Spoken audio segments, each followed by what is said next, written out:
ඕගොල්ලෝ වෙලා ඉන්නේ. ඉතින් අද ඔයාලට පෙන්වන්න යන්නේ MPS මේන් පැනල් එක තියෙන උපාංග මොනවද කියන කාරණාව සම්බන්ධයෙන්. ඉතින් මේක මුලින්ම අපි බැලුමට CB ඉන්පුට් එක අපිට මෙතෙන් ලබා දීලා තියෙනවා. පොඩි කේබල් වගේකින් මෙතන පියුස් කරලා තියෙනවා.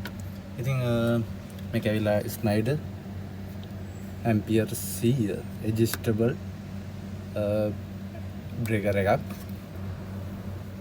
ඉතින් මේකේ ට්‍රිප් කිරීමේ පහසුවක් තියෙනවා. ඒ කියන්නේ ෆෝල්ට් එකක් මොකක් හරි ප්‍රශ්නයක් ආවොත් මේව ට්‍රිප් කරවන්නත් අපිට පුළුවනි. ඉතින් ඇම්පියර් රේන්ජ් එක වෙනස් කරගන්නත් පුළුවන් 70 ඉඳලා 100ට යනකම්. ඊට පස්සේ බ්‍රේකර් එකකින් අවුට්පුට් ලයින් එක අරගෙන CT කොයිල් ටිකක් හරහා බ්‍රස් බාර් එකට තමයි සප්ලයි එක ලබා දීලා තියෙන්නේ. ඔයාලට පේන වෙදී මේ තියෙන්නේ CT කොයිල් සෙට් එක. ඉතින් මේ CT කොයිල් වලින් අපිට පුළුවන් ඇම්පියර් රේන්ජ් එක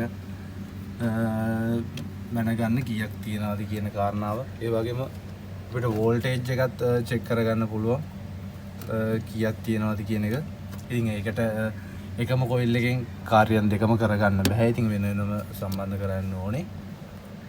ඊට පස්සේ තමා බස් බාර් එකකින් අපිට ඕන අවශ්‍ය අවුට්පුට් ලයින් එක මේ වගේ MCB එකක් හරහා අවුට් එකක් විදියට එළියට අරගන්න පුළුවන්. ඉතින් මෙතනදී ELR එකකුත් දාලා තියෙනවා. earth protection system එකක් විදියට මොකක් හරි ෆෝල්ට් එකක් ආවොත් මෙයාව ට්‍රිප් කරවන්න. ඉතින් ඒ නිසා තමයි මෙතන ELR එකක් දාලා තියෙන්නේ.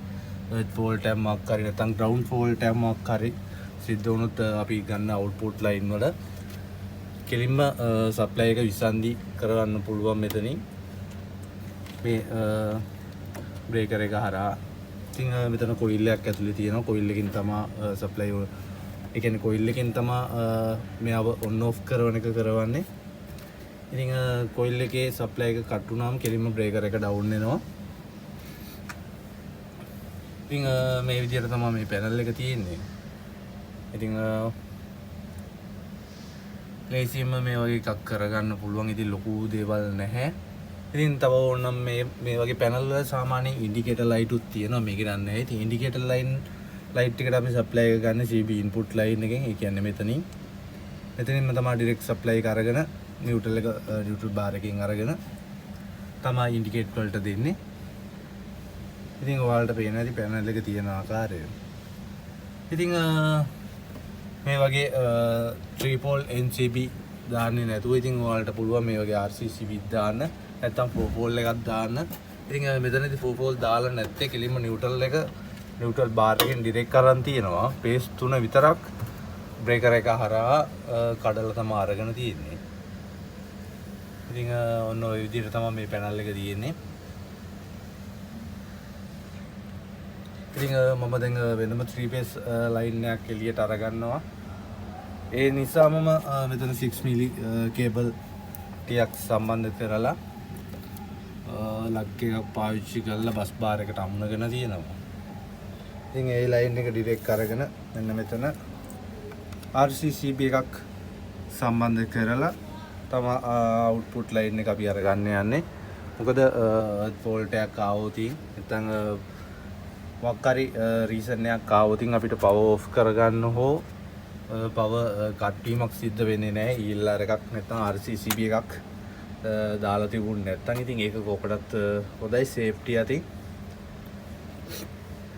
ඉතින් මට ඕන වුණේ මේ පැනල් එක ඔයාලට පෙන්නන්න.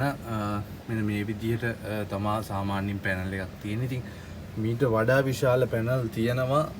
තවත් ලොකු ඒවා ඇම්පියර් රේන්ජ් එක වැඩි වෙන්න ඊට පස්සේ අමතර උපාංග ගොඩාක් තියෙන පැනල් හුඟක් තියෙනවා. ඉතින් දැනට මේක නෝමල් පැනල් එකක් විදිහට තමයි ක්‍රියාත්මක වෙන්නේ.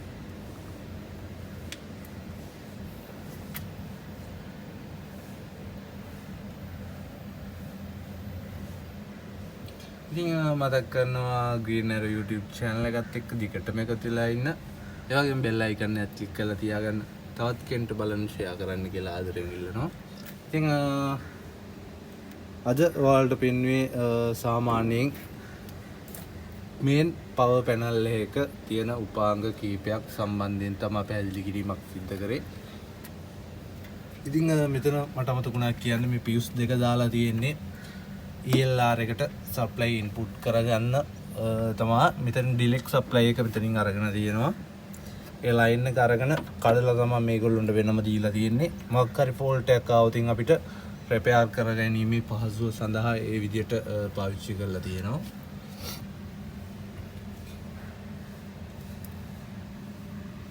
ඉතින් මතක් කරනවා ග්‍රීනර් YouTube channel එකත් එක දිගටම ලයික් කරලා ඉන්න. තවත් කෙනෙක්ට බලන්න ෂෙයා කරන්න කියලා ආදරෙන් ඉල්ලනවා. ඉතින් නැවත අලුත් වීඩියෝ එකකින් හම්බ වෙමු. සුබ දවසක්.